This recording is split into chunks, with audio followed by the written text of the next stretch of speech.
Hey there, Teddy Robskin here, and yeah, today we're talking about the two Dunes, right? Yeah, I got two Dunes here on VHS, right? I got Dune, I got Dune, I got Dune, and I got Dune. And Dune, and Dune, and Dune, and Dune, and Dune, and RoboCop, and Dune, and Dune, and Starship Troopers, and Dune, and Dune, and Dune, and Dune, and Dune, and Dune, and Dune, and Dune, and Dune. Yeah, so I got two Dunes on VHS, right? I got, this Dune is from 1984, and this Dune is from 2000, right? So, that's cool. And the first Dune from 1984 is, well, it's actually directed by David Lynch. It's only his third fucking film, and they were really hoping that this was going to be the next fucking Star Wars, right? But maybe in 1984. The last Star Wars came out the previous year. Return of the Jedi came out in 1983. So, yeah, 1984 we could do the next fucking Star Wars, but you know what? They hired David Lynch to direct it. Fuck. Yeah, have you seen his previous films? Right? His previous films, Elephant Man and fucking Eraserhead. Which of those fucking films made you think that he was suitable to direct the next fucking Star Wars? Really? Shit. Yeah. Dune, David Lynch's Dune, is, I don't know. It's like he's trying to make it hard to watch, right? He's trying to make it boring. I don't know, fuck. But you know, like Star Wars starts with the fucking opening crawl, right? Where it's like they, you know, they kind of give you like a brief history of what's going on in the universe and stuff. That's fine. I mean, but in David Lynch's Dune, the movie starts off with fucking Virginia Madsen's fucking head floating in fucking space, right? While she tells you about the history of the universe and shit. And, I don't know. It's really hard to pay attention to what she's fucking saying. Especially because the fucking movie just fades out of her fucking face into the stars of the fucking background, right?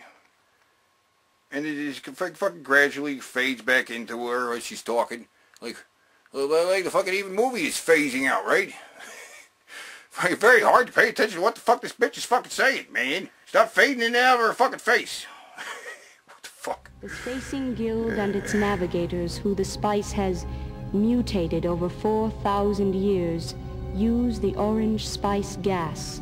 Yeah, and the whole movie's like this. Very hard to fucking pay attention to, you know? It's a very slow movie. It's definitely not the next fucking Star Wars, you know? I mean, they really wanted it to be, though. It's like action figures of characters you do not want, right? You want this fat guy? No, you don't. You don't fucking want this fat fucking guy. Right? I mean, the Sting figure's alright. Bears a striking resemblance to Sting, which is pretty good for action figures in the 80s. It looks alright. But you really don't want these figures, right? You do not want these fucking figures. You don't want these vehicles either. Stupid fucking dune buggy vehicles. What? That one looks stupid. That one looks even stupider. What the fuck do you want these vehicles? You don't want these vehicles, and you don't want a fucking worm. You want a fucking worm toy? Jesus, it's just fucking worm. And you sure as shit don't want this fucking thing. This fucking thing was supposed to be the fucking lightsaber, right? Right, the lightsaber for Dune, right? David Lynch wanted the movie to have a lightsaber, right? Some kind of fantastical weapon that they could have, and this was supposed to be it. This is like a sonic weapon that, in the movie, it converts your voice into like a sonic blast, right? Like if you yell like, "Rah," it'll turn it into a blast and blow shit up, right? But that's not in the book, right? That's not in the book, Dune. I mean, it's just something David Lynch came up for the movie. They try to sell toys of it. It's stupid. It's stupid. It's like that thing that the nerd had, right? Hooked up to the Nintendo light gun, right? You could like yell at it, and it would shoot stuff on the screen. It's kind of like that. Stupid. Fucking yell at things, and they blow up. It's dumb. Shit. Yeah. Dune fucking sucked. It was definitely not the next fucking Star Wars. Shit. And it was a huge fucking flop in 1984. Fucking failure. Terrible. And, you know, there are much better fucking sci-fi movies from 1984. I mean like fucking, the Last Starfighter. The Last fucking Starfighter. That's definitely fucking better suited to be the next fucking Star Wars, you know? There's space battles, fucking fun stuff going on. That's great. You know? Lots of cool special effects. Dune Dune sucks. It's got terrible special effects. Fucking awful special effects. Right? And I mean, for a movie in the 1980s, you know, sometimes bad special effects, you expect that. But not for, like, crucial fucking scenes, right? Like the scene where the guy fucking rides a fucking sandworm? That's a pivotal moment in the movie. And it looks fucking stupid. Riding the fucking sandworm, that looks dumb. That looks like one from one of those fucking surfer movies. Right? The guy surfing in front of a blue screen. Looks dumb. Looks fucking stupid. And considering the fucking ridiculous epic fucking scale of the fucking sandworms, they really could have just shot this in camera. When they're just standing in front of the fucking sky with like a, you know, a fan blowing in his face. They could have shot this practically, like in the actual desert. But no, in front of a blue screen, it looks fucking stupid.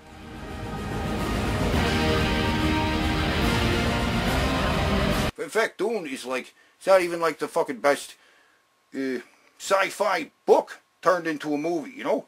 How about 1984's 1984, right? Yeah!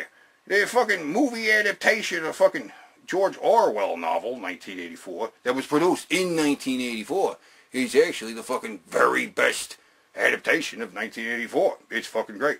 It's a really good version of 1984, I'm not shitting you. You know, even better sci-fi movie from 1984? Fucking Terminator. Fucking Terminator came out in 1984. That's the best fucking sci-fi movie of 1984. Fucking right. Yeah. In fact, that's probably one of the most influential sci-fi movies of the decade, right? After that, even fucking well into the fucking 90s, they were making movies about, like, post-apocalypse and fucking time travel and cyborgs and stuff like that, you know? Yeah. James Cameron really got something started. But yeah. No, we got done fucking talking about this fucking Dune. Now we gotta talk about the other fucking Dune. But first, these messages.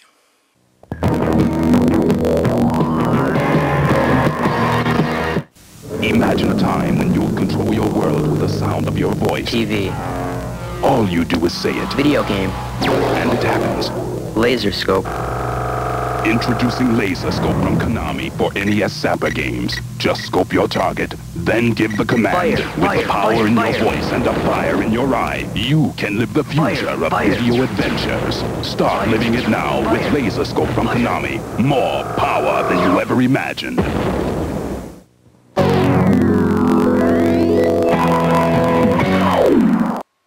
Hey, welcome back.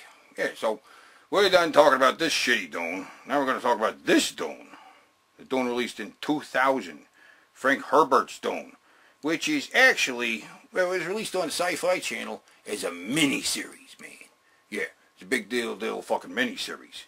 They were like 3 fucking 2-hour mini-movies. So this is a big fucking 6-hour adaptation of fucking Dune. It's called Frank Herbert's Dune because it's more like the fucking book.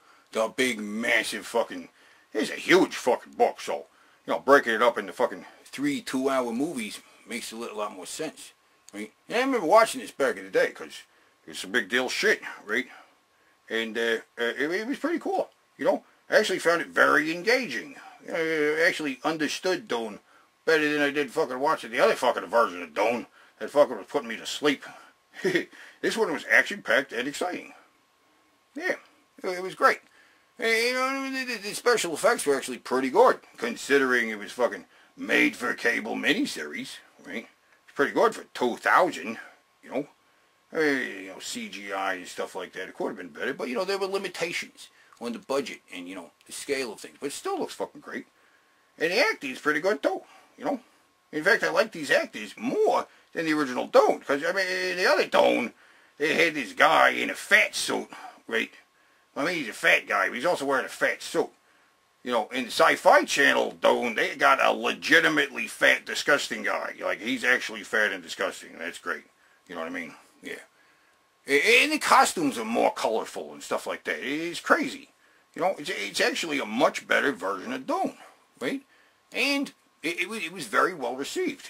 It's still one of Sci-Fi Channel's top-rated programs ever, right? But I mean, what else would it be? One of those fucking movies about giant fucking animals attacking people on the beach? Sci-Fi Channel kind of sucks.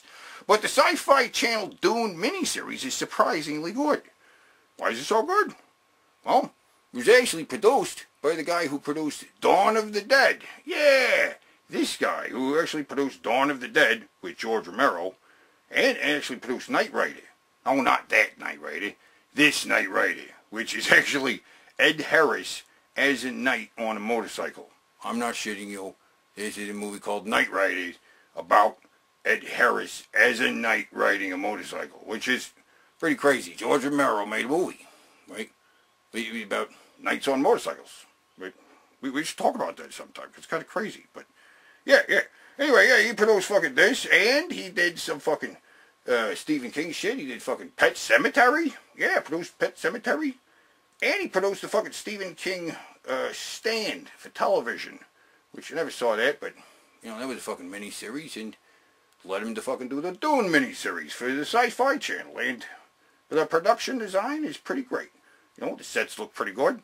That CGI special effects looks pretty good for its day. Looks alright. You know, in fact, it looks bigger and more than what you can even expect from a fucking, you know, made-for-cable miniseries. It's pretty awesome. And it won some fucking awards, like Emmys for visual effects and shit. It's pretty good.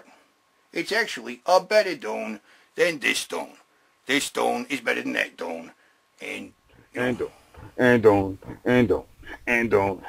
RoboCop.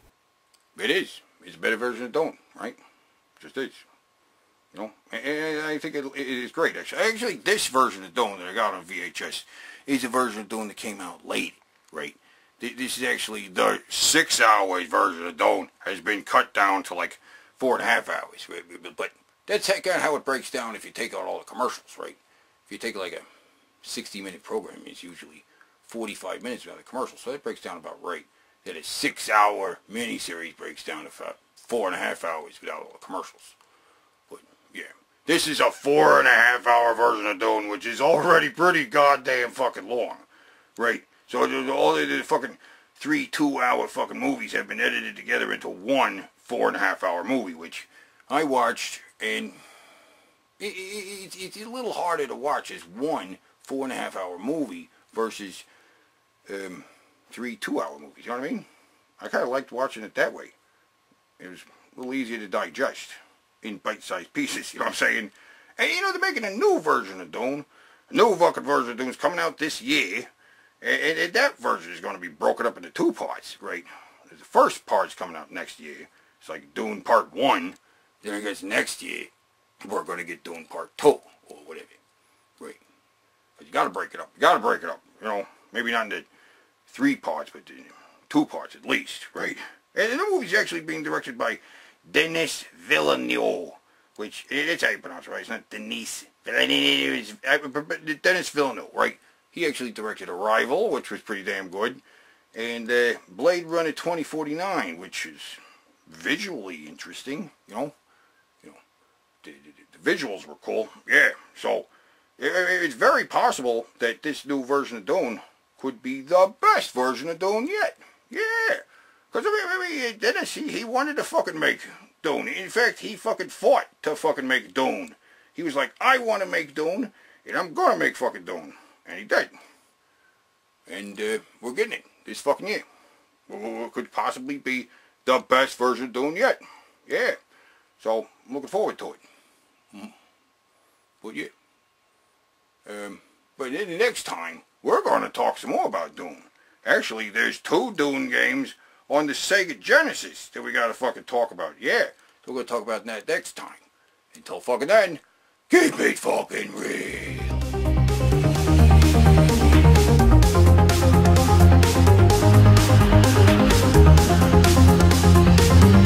Bonus video. Yeah. Yeah, a little bonus video. I don't want to talk shit about the fucking, you know, 1984 version of fucking Dune. There is one thing that I like about that version of Dune, and it's the soundtrack by Toto. Yeah, Toto and Brian Eno actually make a fucking pretty wacky soundtrack. It's the only fucking score that you know, Toto ever did. You know Toto. They did Africa, right? Yeah. Well, they did the score for fucking Dune, and that's at least interesting. You know, there's like some cool guitar riffs during the fucking battle sequence and stuff like that. That's pretty cool. But other than that, kind of sucks. Well, I mean, you know, Patrick Stewart's in it. Well, ever so fucking briefly. Just briefly. Oh, look. Yeah. Jean-Luc Picard. Yeah. Professor X. Whoa. But then he's gone. So it's like, well, still sucks. But hey, it's got that Toto soundtrack. And then a song by Brian Eno. Ooh. That's something. But it ain't all bad. Nothing's all bad. You know what I'm saying?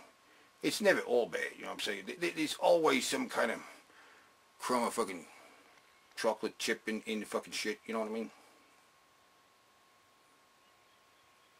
Anyway, till fucking next time, keep it fucking real.